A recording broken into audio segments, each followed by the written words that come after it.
They said it was going to be a small celebration, just close family, and a few officers from Emily's unit. Nothing formal, just a dinner at one of those military-style restaurants near the base, where the walls are covered in framed medals and black and white photos of men who look like they haven't smiled since the Cold War. I showed up 10 minutes late.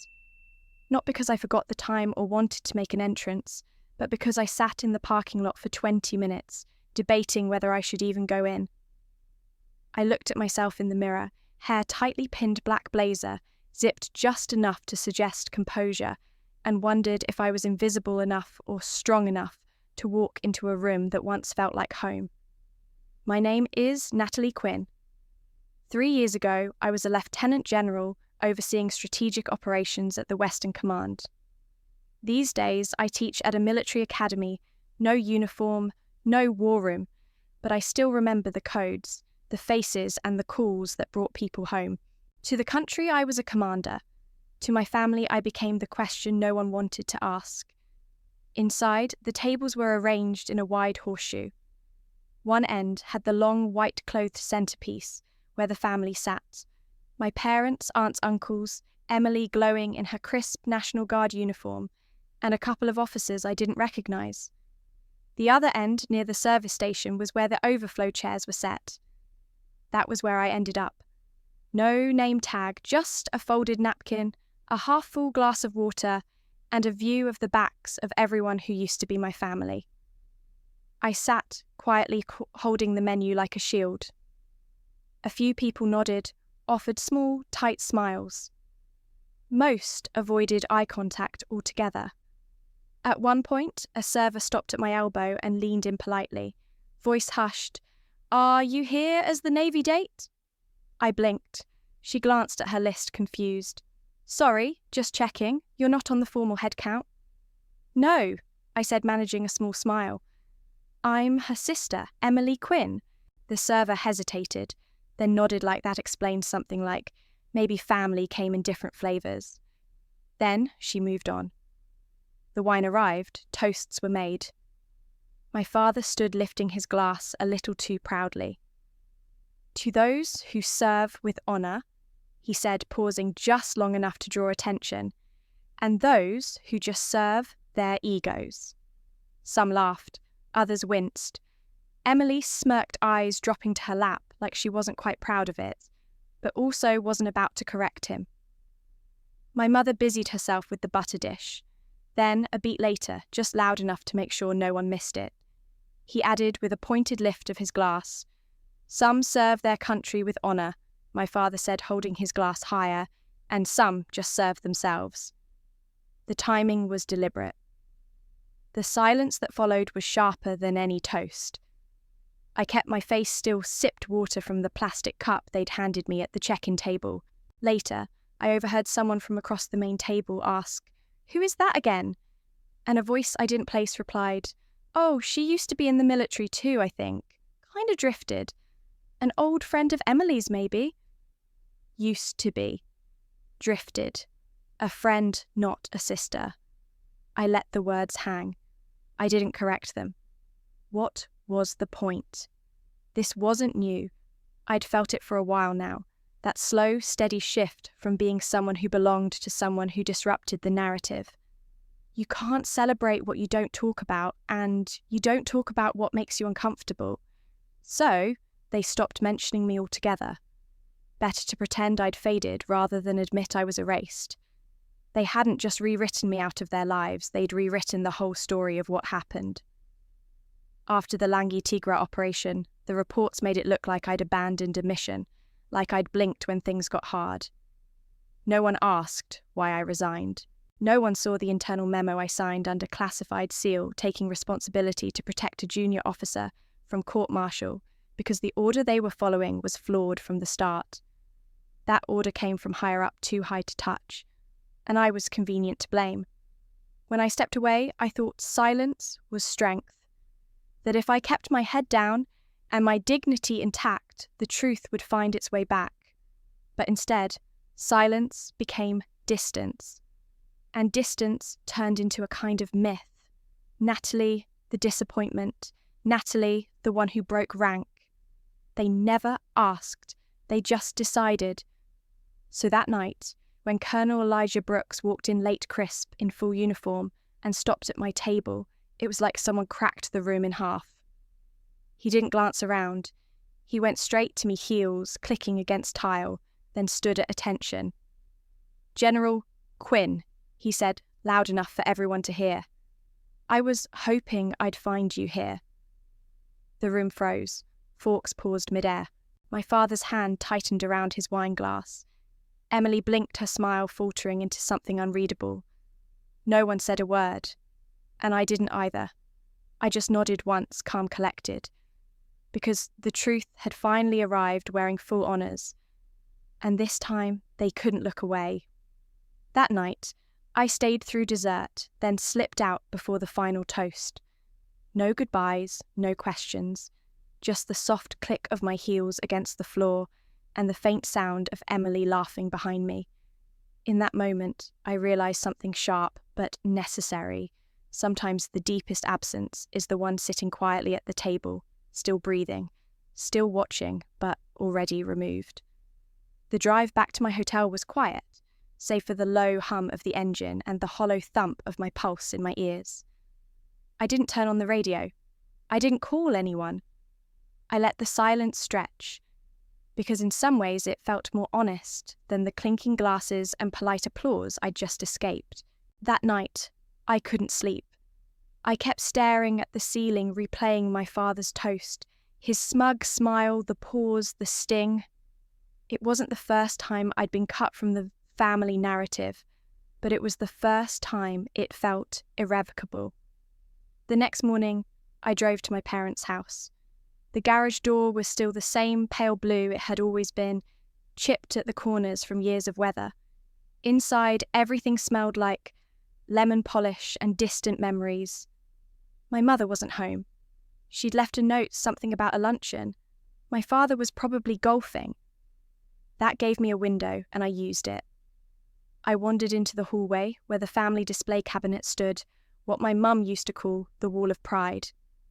It had once been crammed with photos, graduations, weddings, medals in little glass boxes, and one picture of me in full dress uniform the day I graduated West Point.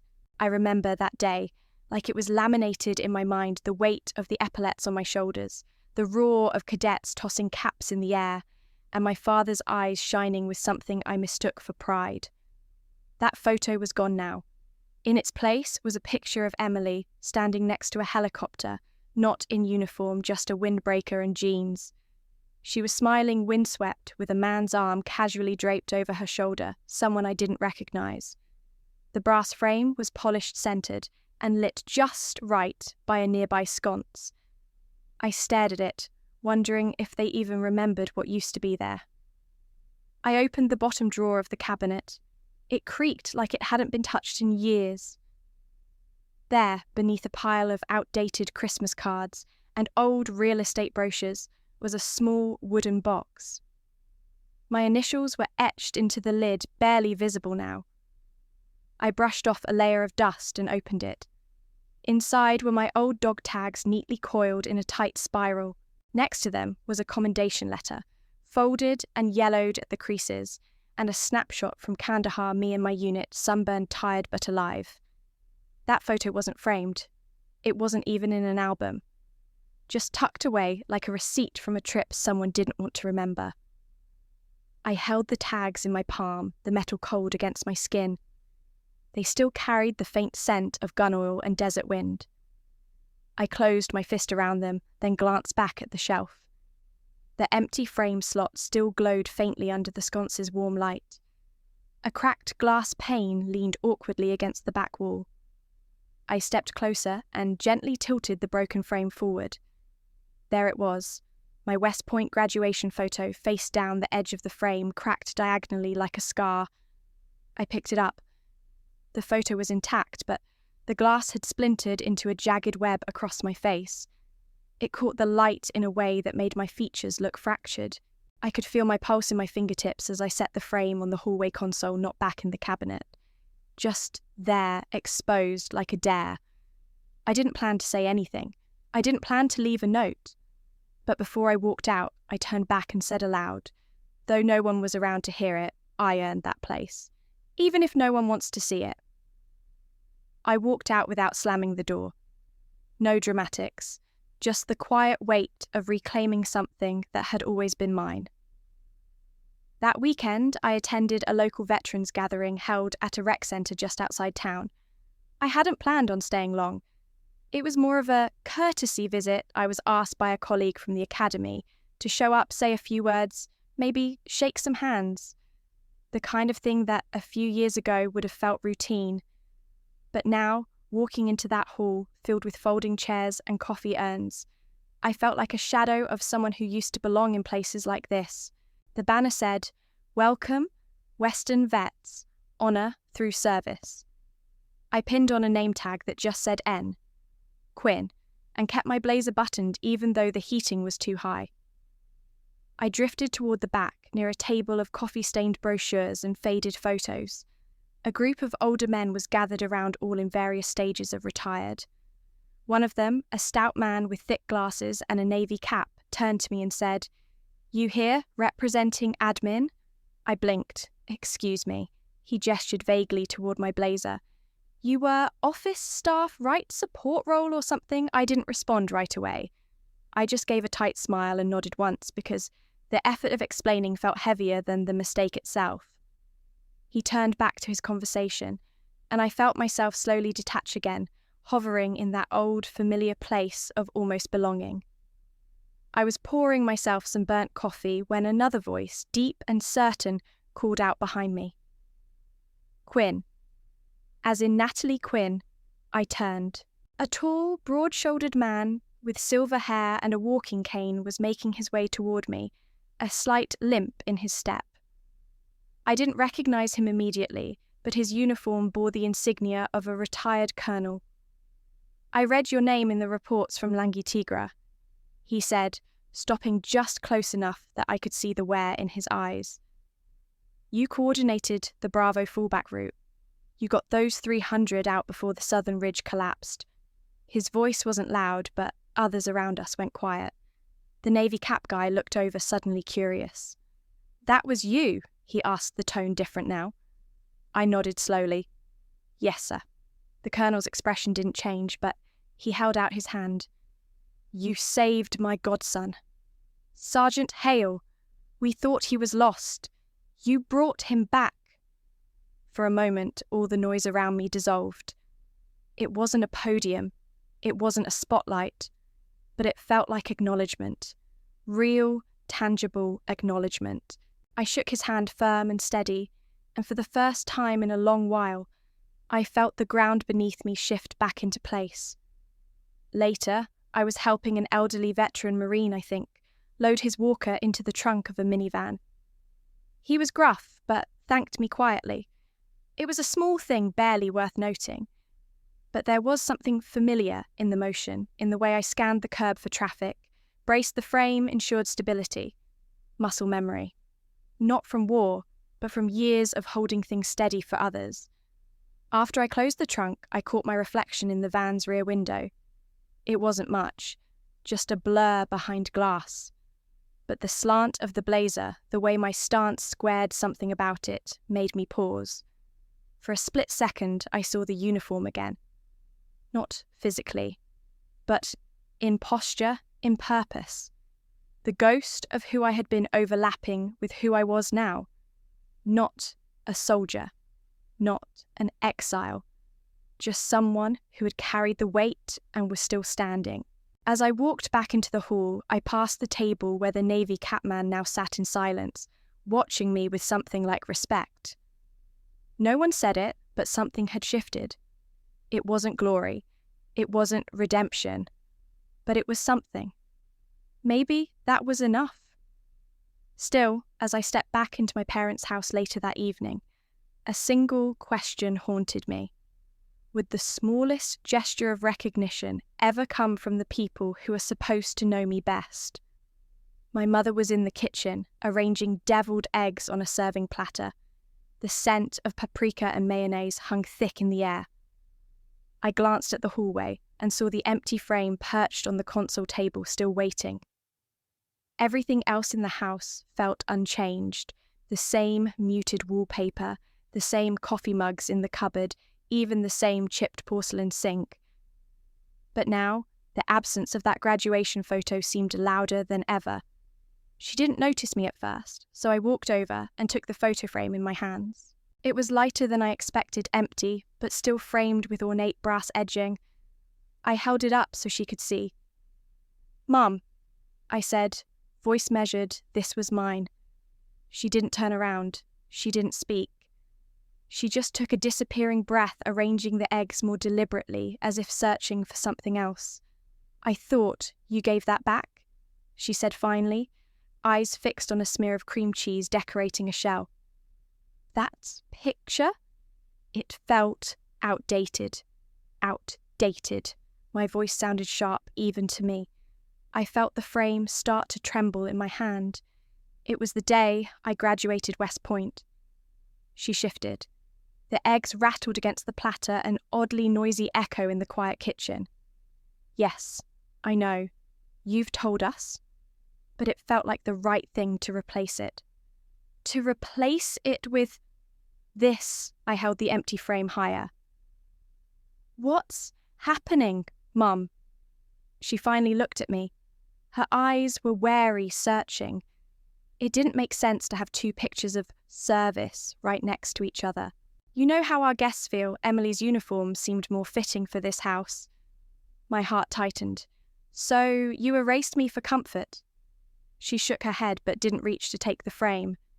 I moved closer, saw the tension in her jaw. "Mum, I'm not asking for a parade. I'm asking to be acknowledged." Once, she turned away again, but I caught the flicker of guilt in her shoulder. She sighed. "We don't talk about it because it's complicated. Complicated for who I asked, setting the frame on the dinner table instead of returning it to the cabinet." The eggs rattled as I placed it down. "Look at this. It's empty because you put it there." She finally came around the table. She placed a single egg on my plate, arranging it with care. It felt like an apology. Or maybe a defense. "I'm sorry," she whispered. "I thought it would simplify things." "I didn't know Emily's photo would push yours out entirely."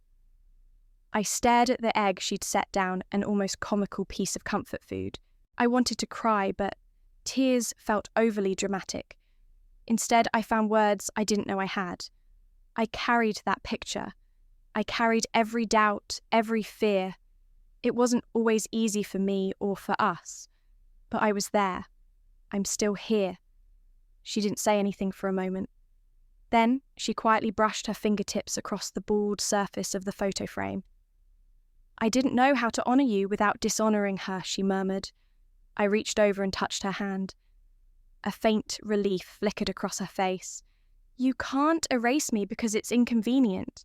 You can't pretend I wasn't there just because it's easier to forget." She nodded, voice small. I pushed the frame toward her. "Then do something. Put it back, or acknowledge it some other way. But don't leave it waiting." She swallowed, moved the frame to the centre of the table and sat. The devilled eggs between us felt like a peace offering and a pardon, but I still waited for something more, an acknowledgement that would fill the empty space around us. Instead, only the crust of broken eggshells clicked softly in the silence. The next time I saw them all was at the ceremony. A formal recognition event for Emily, decorated, respected, called up to the stage with her crisp uniform and perfect posture. The hall was one of those glossy, flag-heavy venues near the Capitol, where the chairs creaked in unison and everyone wore a name badge except me. I arrived 5 minutes early as always. Old habit. I didn't sit up front. No one saved me a seat. I found a spot near the back, close to the doors, in case I needed to leave early. The kind of seat you take when you know your presence is tolerated, not expected. As the program began, the master of ceremonies rattled off a list of distinguished guests. I heard my father's name, my mother's.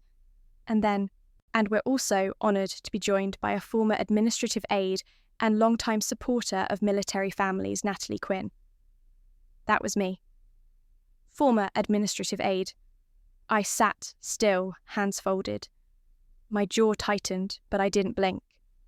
The officer next to me, a woman I didn't know, leaned over and whispered, "You're the Quinn sister, right?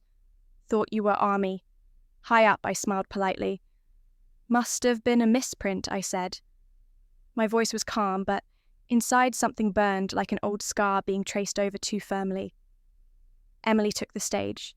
She spoke with clarity, with charm, with the kind of poise I used to coach into my own cadets. The room applauded every joke, every pause, like a script they'd all memorized. And then, halfway through a reception toast, something shifted. A murmur rolled through the crowd as the back doors opened. Boots echoed across the floor, sharp, decisive. Colonel Elijah Brooks. He was in full dress uniform chest, lined with commendations, the kind of presence that didn't ask for silence, it commanded it. He didn't glance around. He walked straight toward me. People turned eyes following his path like a spotlight, and then he stopped at my chair heels, clicking once. "General Quinn," he said, voice firm, clear, audible to everyone in the room. "I've been hoping to find you." The room didn't breathe. For a split second, you could hear the chime of a fork slipping off a plate.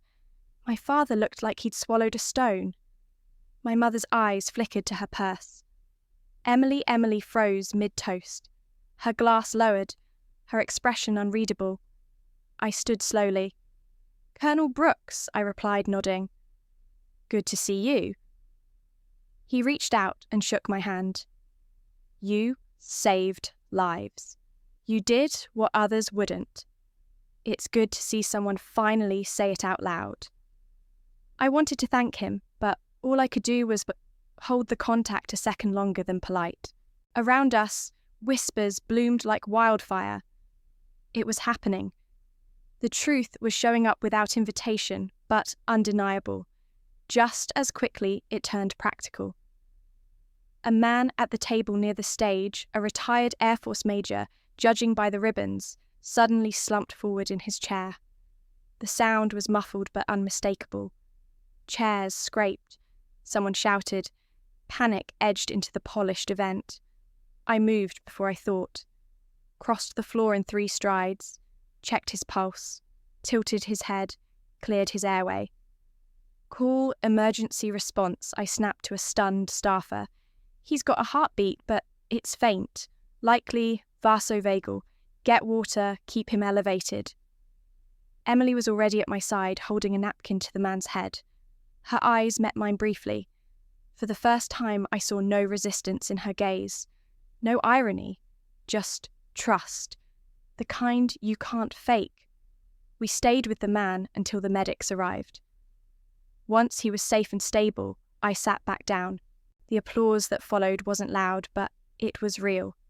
Not for the medal, not for the moment, for what it meant. People turned to me differently now. A shift again. Not a correction, not yet, but a widening, a small rewriting. Emily returned to the podium to finish her speech. She didn't look at her notes. She didn't need to. She glanced once in my direction. Then she said, "There are people who lead from behind. And then there are those who carry weight even when no one's watching. I'd like to thank someone who taught me both." A pause. My sister, General Natalie Quinn. I didn't move. I didn't smile. But something deep in me unlocked quiet and warm, like breath returning after a long dive. The room exhaled with me. It didn't fix everything, but for the first time it felt like the story wasn't just being told, it was being corrected. I flew back home on Tuesday morning, adrenaline still humming from the ceremony.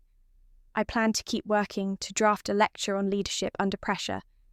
But by mid-afternoon, my phone buzzed with a message that made the room tilt, an email from an anonymous address with a PDF attachment labelled Langai Tigra Audit/Report. I opened it. My name was there.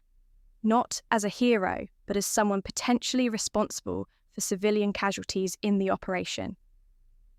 Natalie Quinn, chain of command, Break down possible dereliction of duty. I stared at the words. Seconds later, my pulse spiked. Blood thundered in my ears. This wasn't a rumour, it was a threat, to erase again this time via paperwork. I closed my eyes and forced them steady. Then I called Morgan Lee, my old signals intelligence partner from the Langi Tigra campaign. We hadn't spoken in over 2 years, ever since things went sideways, politically. But Morgan answered voice cautious. I didn't waste words. You free tonight, it's about the operation. His silence confirmed he'd seen something. It's in the files, I said. My name's back in the trenches, as if I failed. Morgan let out a breath. Send it, I'll call you back. At 8 p.m, I met him at a quiet bar near the academy. He had bags under his eyes, a half-empty coffee in front of him. I slid the USB drive across the table. Found it, I asked. His hand shook when he picked it up. The bar's red emergency exit light cast our reflections in a low, sinister glow. He nodded slowly. This wasn't just data leakage. This was targeted. Someone wants you discredited. I swallowed hard. Morgan tapped the drive reverently. Let's listen. Back in my study, I plugged the drive into my encrypted laptop. The file was labelled command.recordings 1200z.mp3. I clicked play. Immediately, the office was filled with that low hum of surveillance equipment and the distant beep of radar. A voice deep measured said, Alpha team, hold position. Confirm, secondary inbound from grid south. Do not proceed until cleared. That was me. The tone carried urgency, gravity, responsibility. The red glow of radar pulses lit the corners of the war room. I closed my eyes. I could feel the heat of warning, smell the stale air. The radar's glow felt suffocating, intimate. With each command, I returned to the moment I chose to hold, not advance. That hold saved lives, and far away, civilians were evacuated because of that decision. But then, another voice cut in. It wasn't mine. It was a senior officer, maybe General Maddox accelerate movement. We can't afford delays. My own voice responded. Measured to civilian presence is probable. Copy hold until clearance issued. The recording skipped. Then a click, a muffled word. Proceed. The static snapped. Then my voice, abort. Retreat. That's an order. My heart seized. That relay I'd overridden Maddox's command, and those civilians lived. But in the aftermath, logs were changed. Command chain scrubbed. I took the fall. I signed off the incident. But here in my own voice was proof. I sat back chest tight. The wound, old but raw, throbbed anew. Morgan exhaled softly. This is exactly what you said happened. That hold. You saved them. He looked sad. This also explains why Maddox buried you. He needed a scapegoat. I shut the laptop. The red glow vanished. I sat in darkness, the only light a dim lamp. I thought of my family, the absence, the photos, the ceremony. I thought of Morgan's eyes when he heard my voice before I even told him what I'd done. Thank you, I whispered. Quiet, but enough. Morgan patted my shoulder. We're not done. This can blow wide. We'll need chain of command logs. And we'll need Emily's device logs. Those might show where the logs were overwritten. I nodded, steadying myself. The psychological impact loomed darker than the scandal, but the recording had restaked my claim. I had the truth, and the will to use it. I texted Emily, meet me tomorrow. Urgent, family. My finger hovered before hitting send. The weight of her device, the scandal, the revelations, it all hinged on trust and truth, and I was done letting silence do the talking. Morgan and I met early the next morning in his cramped office at the academy. He'd pulled in satellite imagery server metadata and audit logs. He pointed at a file marked Maddox at command, .log, a handwritten notation beside it, read purge unauthorized logs. I felt my hand tremble. Morgan explained calmly. We tracked the timestamps. After your abort order went out, Maddox sent a secure email to Central Ops. Proceed with override. Purge logs if necessary. It's here, draft form unsent, but saved. He leaned forward, voice low.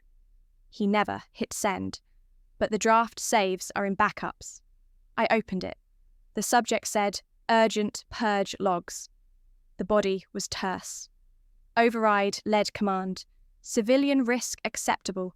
Remove, abort, and hold commands from public record. Ensure logs reflect compliance with Operational Directive 54. My voice caught when I saw it purge. Morgan handed me a printout. Under device origin, it showed that the log deletion request had been initiated from Emily's encrypted tablet. My sister's device logged as admin level by the system. I swallowed. I knew how easily such breadcrumbs could be buried. That's why she's here, I said quietly. Morgan nodded. She was used as a conduit. The words unauthorized logs appeared in bold. My hand shook as I traced the phrase with my finger. So Emily hadn't just been complicit, she'd been framed. I took a deep breath and looked Morgan in the eyes. We need Emily's cooperation and proof that it was Maddox's intent. He tapped the draft email. This is enough to open an internal inquiry. We need to show the chain command chain device logs you're recording and this draft. I nodded. I'll call her. Minutes later, I was on the phone with Emily. Her voice was soft, strained with fear and confusion. When I told her what the log showed, her silence went on too long. Finally, she whispered, I didn't do this. He told me it was routine maintenance, a system update. I trusted him. My heart clenched. She'd been misled, manipulated. You didn't know, I asked gently. Then you helped undo me for him. The betrayal cut deep. I need evidence, she said, steady now. Let me pull the raw logs. I've been asking for access since it happened. They said I didn't have clearance. We arranged to meet later that day at her apartment. She handed me an encrypted drive and her tablet. The raw logs were there, timestamps showing Maddox's override Emily's device call, then a manual deletion by root level access. I watched her face as she scrolled, sorrow, guilt, resolve. I should have checked, she murmured. But I was scared of what he'd do. He'd promised protection for me for our reputation. She looked at the screen with the email draft still open. I didn't realize he would scapegoat you. It's not too late, I said. We looked at each other sisters again, with shared purpose. We had the break in the seal. The system had betrayed me, but also revealed a path back. Over the next week, we compiled a dossier, Morgan's recording satellite timestamps, the email draft and the device logs. We presented it to the Academy's ethics board and our military legal liaison.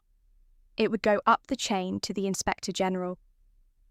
Emily reinforced the narrative that she was misled under orders and that she wanted to correct the record. She looked pale, but determined when she spoke with the panel. I watched quietly behind her. Later, I found the draft email on my own computer still unsent. I opened it again. Purge unauthorized logs. My pulse quickened. Beneath each word lay intent. The intent to rewrite history. The betrayal from one who commanded me. That night, I sat alone in my office. The lamp cast soft light on my face. I held the drive that contained the truth. I realized I wasn't just clearing my name. I was dismantling a lie that had hurt more than me. It had wounded my sister. It had fractured a family. And it had nearly killed our trust in each other. A message arrived from Morgan. They've scheduled a hearing 2 weeks from now. You ready? I closed my eyes. The path ahead would demand more courage, more exposure. But the truth was out, and we had the evidence. I texted Emily we stand together, and I hit send. Now came the hardest part facing her. We met in the Academy's parking garage late that evening. The overhead lights made long shadows across the pavement. Emily looked tired and hollow, her uniform pressed, but her posture slumped. I met her halfway. Why? I asked softly, voice steady, but eyes sharp. How did you let him do this? She swallowed. I was proud of you, Natalie, always have been, but I was tired of living in your shadow, all the compliments, the respect. I wanted my moment. Maddox said it was a system update. He said it would help my career. I believed him. Her confession landed like ice. I remembered every time I'd stepped back to let Emily take the spotlight, the graduations, the briefings, the promotions. Now, I saw what I hadn't noticed before. In her eyes there had always been longing. You weren't just fooled, I said quietly. You were used. She looked down. Yes. And now you're going to expose me in front of everyone. I didn't hesitate. If I let this slide, the truth becomes a partial lie. You'll be a victim and a scapegoat. I can't let either story stand. Tears shimmered in her eyes. I didn't think about that. I just wanted to be seen. We talked until midnight. She admitted everything zone access file deletion request the warning from Maddox, that she'd regret it if she didn't comply. I listened. I held back anger for now. The next morning, as I walked into my office, I got a message from Colonel Derek Harris, a former operations officer who'd served under me in the campaign. Years ago, he'd been one of the first to challenge my tactics. He wrote, "Can we talk? I have something you need to hear." We met at a cafe near the academy. When I sat down, he slid an envelope across the table. Inside were photos of his medical discharge papers, grainy stills from a classified field mission, and a note. I spoke up. Maddox threatened to bury me. I lost my commission. I didn't want to, but I didn't have your support. I'm sorry, I'm ready now. I looked up. His eyes were somber. I survived because of your planning, he said. Your hold order saved half the battalion. I don't know if I'd be alive without it. He paused. This is why I stayed silent. He said he'd bury me as he buried you, but he didn't know who I was. Now I can speak. I can tell them you weren't the failure. You were the leader. I closed the envelope, voice raw. Thank you. He reached across the table. I owe you, and so do a lot of others. By midday, our dossier had grown. Emily added her raw logs and testimony she had been deceived she had followed Maddox's direction under duress. Morgan included Derek's letter and the note that added context to the chain of command. It was enough to tilt the scales. That afternoon, Emily and I walked into the ethics hearing room side by side. There were instructors, legal officers, retired flag officers. Their eyes flicked between us. I opened. We have evidence that General Maddox terminated abort orders, purged logs via Emily's device, and framed this operation as coordinator error when the command structure was intentionally circumvented. Emily spoke, next voice firm. I was misled. I know the damage that caused not just to my sister's reputation, but to our institution's integrity. I come forward to correct it. I stepped forward with Derek's letter pinned beside it. Colonel Harris will attest to the pressure and threats he faced. We offer transparency because silence is not an option. There were questions about intent chain of command military law. Emily answered clearly without excuses. She looked at me once and I nodded. We were united. By afternoon's end, the board recessed to deliberate. We left the room silent, but something had changed. Emily didn't flinch when she walked beside me. Our shoulders touched. It felt like acceptance. Later that evening, I received a text from Morgan Harris's letter was the turning point, and another from Emily. Thank you for not letting me stay hidden. I squeezed my phone.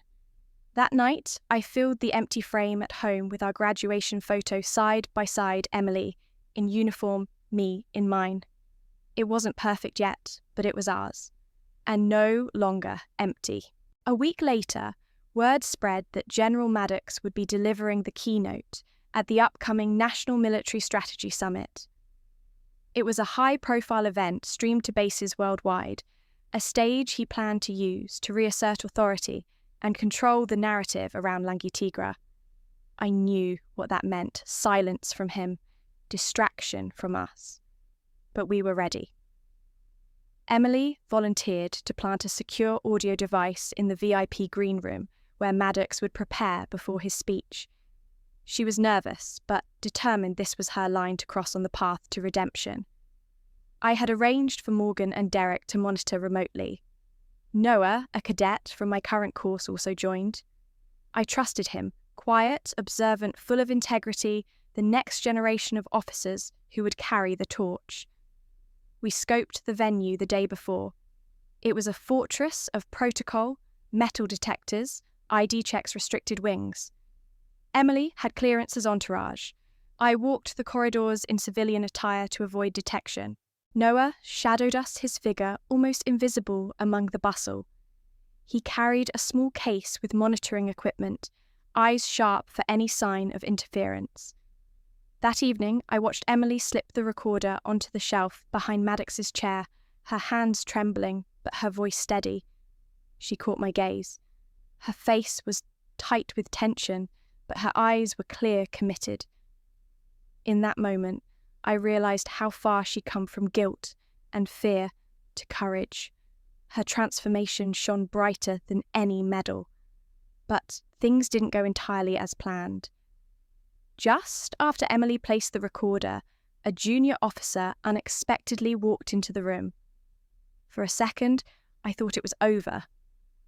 Emily smiled casually and pretended to be on a call, blocking the device from view with her body. The officer mumbled an apology and left. Later, as we tested the feed, a high-pitched whine crackled through the speaker's interference. Noah's fingers flew across the monitor, isolating the signal. "It's a sweeper," he whispered. "Someone's running a passive scan. We've got 5 minutes, maybe less." Derek rerouted the backup mic through a side frequency. It worked, barely. The signal stabilized with just seconds to spare. The next morning, inside the auditorium, packed with military brass and journalists, Maddox strode to the podium.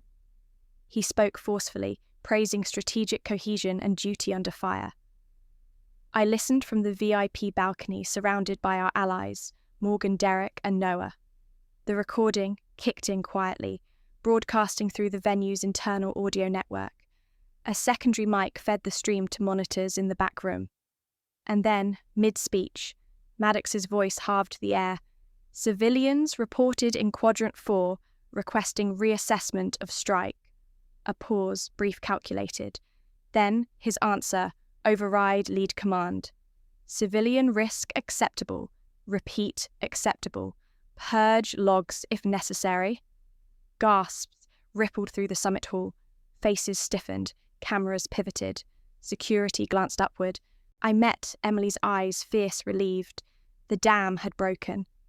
He paused, stuttered, tried to maintain control, but it was too late. The footage switched screens to the encrypted transcript on Noah's feed. We watched him falter. Our generation's witness, youthful and unwavering, had just confirmed the truth. Security surged forward. I stood and followed passing Morgan, who gave me a respectful nod. Emily vanished down a corridor with officers trailing. Noah slipped away unseen. Backstage, Maddox was surrounded. I stepped forward and said, "General Maddox, your orders have been recorded." He looked at me, his expression a mix of shock, anger, humiliation. The audience outside waited, cameras rolling. I glanced at Emily by the door, her jaw-clenched eyes glistening with tears she wouldn't wipe. The device in her pocket had shifted her from frightened accomplice to active witness. Maddox tried defense, whispered of context of wartime pressures. But his words fell flat. The summit hall had already shifted, the summit's purpose on a truth once again realigned. I stayed until security escorted us out. Noah slipped out just behind, unnoticed but present. From the hall's main floor came distant applause. Some officers clapped. Others just stared. Whatever the outcome, we had fractured Maddox's narrative publicly. Later in my apartment, I found a message from Noah: "Proud to have had your back, General." I swallowed gratitude and replied, You took the future with us. Emily texted, "It's over." We were both exhausted, relieved, stained by adrenaline, and reborn in truth. But the truth doesn't end a war. It just marks the line between before and after. We were summoned to the Joint Military Oversight Tribunal the next morning. No press conference, no escort this time, just a cold, echoing hallway inside the defence complex, where the silence itself felt suspicious.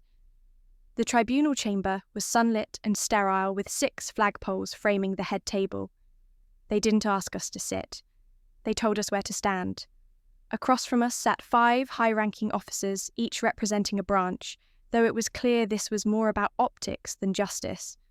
I recognised 2 General Whitman, who once denied my escalation report from Langi Tigra, without reading past the first page, and Admiral Connors, who had publicly praised Maddox for unshakable discipline under fire. Neither made eye contact now. The lead prosecutor stood. "General Quinn, Miss Quinn," he began, voice-clipped and practiced. "This tribunal is convened under emergency review to assess the authenticity and implications of the audio transmission leaked yesterday." I nodded once. Emily stood a little behind me, silent, her shoulders pulled tight beneath her uniform. I could feel the tension radiating off her. "Let's begin with your involvement in the recording." "Was it sanctioned?" the prosecutor asked. "No," I replied. "It was necessary. You circumvented protocol. I revealed a crime." He blinked but said nothing. They played the tape Elijah Brooks' introduction. The purged orders, Maddox's voice saying, "Scrub everything south of grid 19. No logs, no fallback. If it burns, it burns." The room felt tighter with every syllable. One panellist, Colonel Avila, a former field commander, closed his eyes and inhaled like he was trying not to taste the memory. When it ended, silence sat like a storm about to break.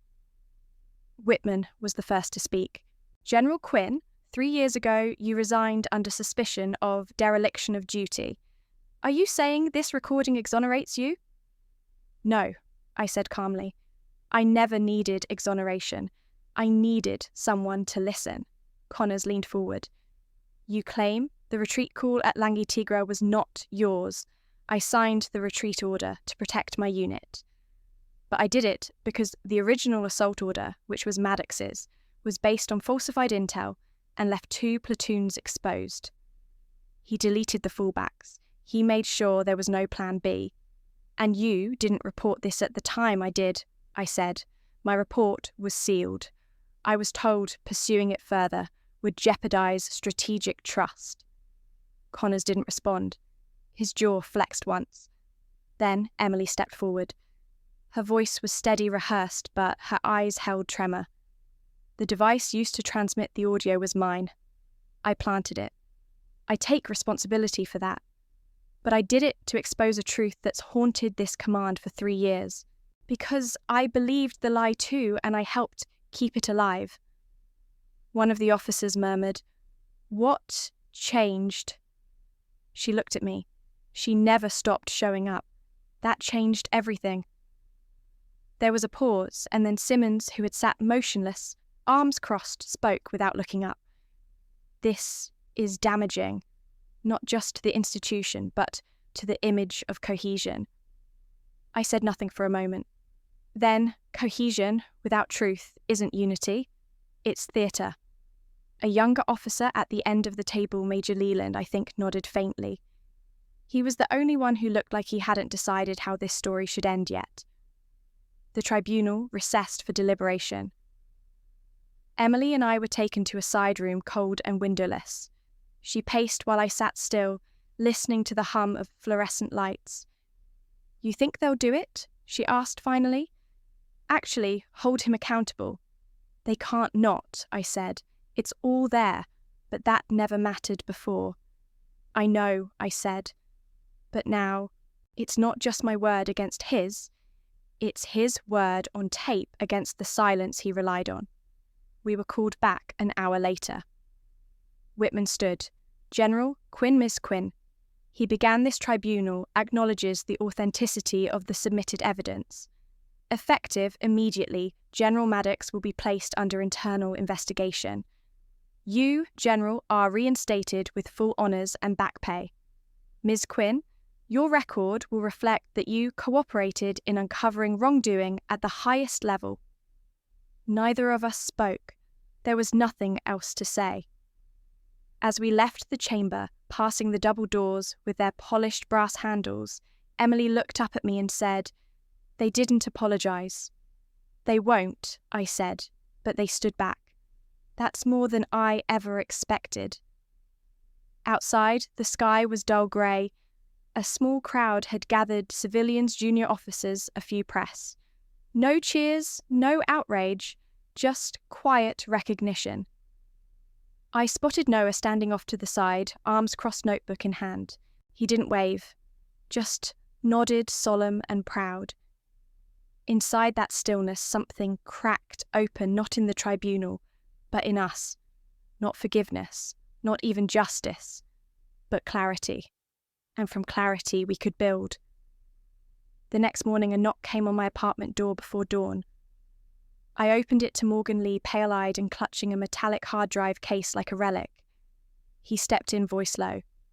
"This is it, Maddox's deleted archive. Full logs, communications backups we thought gone." We placed it on the table and watched him unzip the leather sleeve.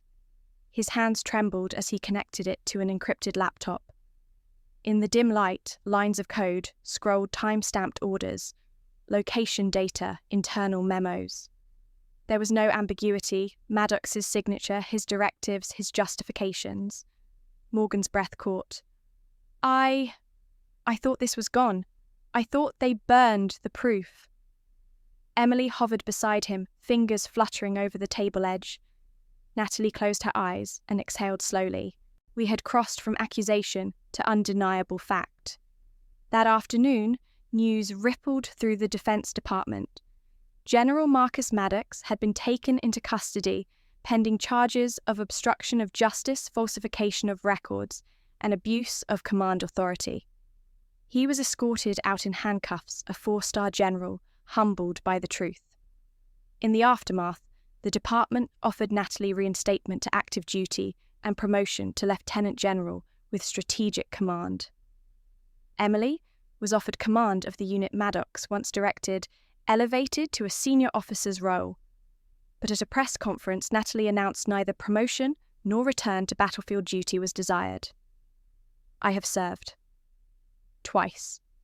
And neither uniform I can wear now means more than the lessons I can teach others. She looked over at Emily, then toward younger officers in the room, including Noah. I'm going back to the academy. I'm enrolling in the ethics and leadership faculty, where I'll share firsthand what happens when you choose truth over silence. Emily in turn spoke.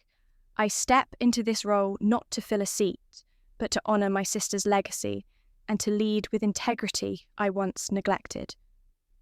Morgan watched the press conference through a streaming feed, his fingers wrapped tight around the drive case. He looked at me and said, voice heavy with relief, "This was worth it." I nodded, angled by the weight of responsibility. We made it worth it. Later that evening, I stopped by Morgan's makeshift office at the local research centre, where he'd been cataloguing the drive data. The room was half bare, a folding table spools of digital archival tape coffee cups abandoned. Morgan sat hunched, reviewing metadata. His footsteps filled the space as he stirred. "I thought you'd be celebrating," he said, head bent over code. "I am," I replied, eyes on the drive. "But this is fragile, not just evidence, but hope. We've reset something. Now we have to maintain it." Morgan looked up, his voice cracked. "You led that reset. For me. For us." He gestured to the drive. "Look how we shifted the whole narrative." And yes, that moment felt sharp, as if we'd cut open a wound to clean it. Victory wasn't sunny, it was sober. A week later, Emily and I stood before a room of cadets and junior officers at the Academy's ceremonial hall. The same whiteboard, where I once traced battle lines, now read Leadership, Courage, Truth, Trust. I introduced her as Commander Quinn. Then, I stepped forward as Admiral Quinn, though insignia-free in civilian clothes, and began the first lecture of our joint ethics curriculum. The room was filled with the lingering questions I once heard from my family, and the department she walked away. She broke rank. Now instead, they had eyes full of attention. That evening, Natalie and Emily walked down the dim corridor toward the faculty lounge. They paused beneath a plaque unveiled earlier in honor of those who refuse silence. A small gathering of cadets, including Noah, watched respectfully. Noah asked Natalie quietly, "Did you ever think you'd stand here again on your own terms?" Natalie placed a hand on the plaque. Every time I doubted, someone remembered. Now I just want to remind them. Truth is louder than medals. Morgan appeared in the doorway, hand on his chest scanner. His voice broke slightly. "I've archived everything. The drive is immutable. No one will delete this again." They nodded. Victory tempered with resolve. In the weeks that followed, the Academy's main corridor was transformed. One afternoon, Natalie and Emily stood silently as facility staff installed a large framed photograph. Natalie, Emily, and a group of young officers standing side by side in uniform expressions of determination and hope. Beneath it, in tasteful block letters, the inscription read, "She didn't fight to be seen. She fought so truth could be heard." It wasn't grandiose, but it was radical, a statement that survived medals and titles.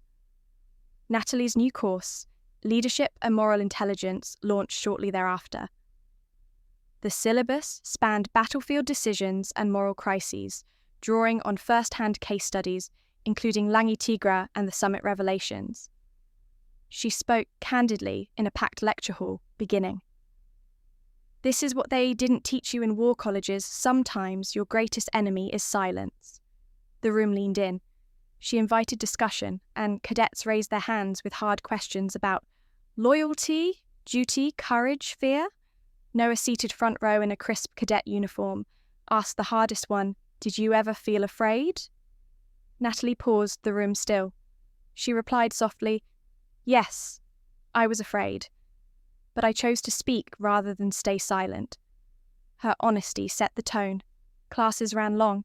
Debates flowed, sometimes heated. In one session, a cadet pressed on. Whether sacrificing one's career for truth was reckless, it led to Natalie sharing how she nearly walked away, entirely believing institutional silence protected unity.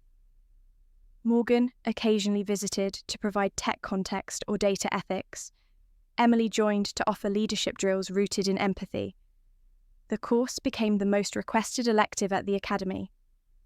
Months later, a small ceremony marked the first anniversary of the Summit Exposé.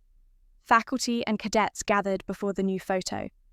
Natalie stepped forward, handed a capsule-shaped USB to Emily, who placed it under the frame's plaque. In her speech, she said, "Truth isn't always immediate, but if we build spaces where it can surface sooner or later, it will." One of the cadets, a young woman with measured poise, asked afterward, "How do we learn to stand even when no one else stands with us?" Natalie smiled. "You practice, you prepare, and you tell yourself, I value rightful action more than comfort." Ethan's former protégé Lily added, "Thank you for teaching us how to listen and lead." That night, Natalie walked Emily through the empty corridor, now quiet except for distant footfalls. "Look how they've grown," Natalie said. "That photo isn't just remembrance, it's a promise." Emily nodded, resting her hand on Natalie's arm. "We made it more than a photo." Natalie replied, "We made it a beginning." Outside, nightlights cast long shadows, but the building felt warm inside its walls, lined with reminders that truth matters even when it's hard. And the seed they planted was already rooting in young hearts. And if you've ever felt like the quiet one at the edge of the table, if you've ever been misjudged, overlooked, or silenced when all you wanted was to stand for something, right, know this, your truth matters. even if it takes time, even if it takes everything, because courage isn't always loud. Sometimes it's just staying in the room long enough to be heard.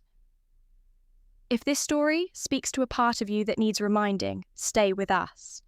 There are more stories coming, real hard, necessary stories. Subscribe if you haven't, and share it with someone who needs to hear it too. You're not alone, not here, not anymore.